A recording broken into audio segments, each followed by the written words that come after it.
கர்த்தருக்குள் பிரியமானவர்களே, மே 14 இன்றைய பனித்துளிகளின் தலைப்பானது யாருக்கு தெரியும்.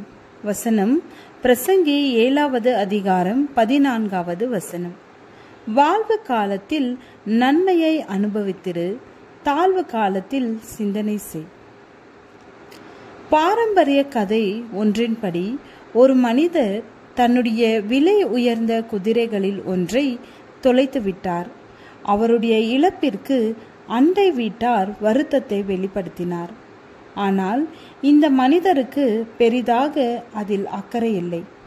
யாருக்கு தெரியும், இது எனக்கு நல்லதாக கூட இருக்கலாம் என்றார் அவர். ஆச்சரியமாக தொலைந்த குதிரை வீடு திரும்பும் போது தன்னுடைய வேறு குதிரையுடன் திரும்பியது. அதற்கு அண்டை வீட்டார் அவரை வாழ்த்தினார். அதற்கு அவர், யாருக்கு தெரியும், இது எனக்கு கெட்டதாக கூட இருக்கலாம் என்றார்.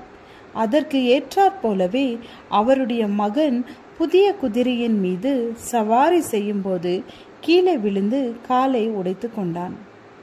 இராணுவத்திலிருந்து ஆட்கள் அந்த கிராமத்திற்கு வந்து உடல் தகுதியான அனைத்து ஆண்களையும் போரில் சண்டையிட ஆள் சேர்க்க ஆரம்பிக்கும் வரை இது ஒரு துரதிர்ஷ்டம் போல தோன்றியது.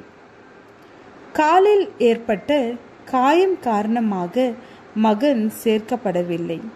அதுவே அவனுடைய உயிரை மரணத்திலிருந்து பாதுகாத்தது.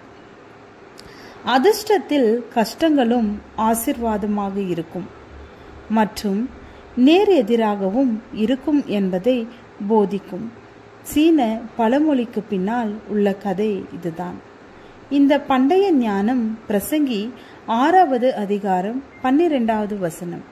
நிழலை போன்ற மாயையான தன் ஜீவ காலத்தை போக்கும் மனுஷனுக்கு இந்த ஜீவனில் நன்மை இன்னதென்று அறிந்தவன் யார்?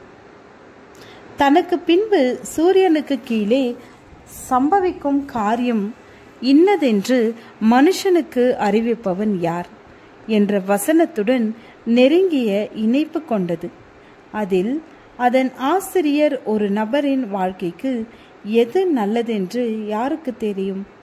எதிர்காலம் என்ன வைத்திருக்கிறது என்று உண்மையில் நம் யாருக்கும் தெரியாது. துன்பத்தில் கண்டிப்பாக நல்ல பலன்கள் உண்டு, செழிப்பில் கண்டிப்பாக தீய விளைவுகளும் உண்டு என்பதை கவனிக்கிறார். ஒவ்வொரு நாளும் புதிய சந்தர்ப்பங்களை, மகிழ்ச்சிகளை மற்றும் வேதனைகளை அளிக்கிறது. தேவனுடைய அன்பிற்குரிய பிள்ளைகளாக நாம் அவருடைய இன்றையாண்மையில் இளைப்பாறலாம். நல்ல மற்றும் மோசமான நேரங்களிலும் நாம் அவரை நம்பலாம். தேவன் இவ்விரண்டையும் ஒன்றுக்கொன்று எதிரடையாக வைத்திருக்கிறார். நம் வாழ்க்கையின் எல்லா நிகழ்வுகளிலும் அவர் நம்முடன் இருக்கிறார் மற்றும் அவருடைய அன்புள்ள அக்கறையை நமக்கு வாக்கு பண்ணியிருக்கிறார்.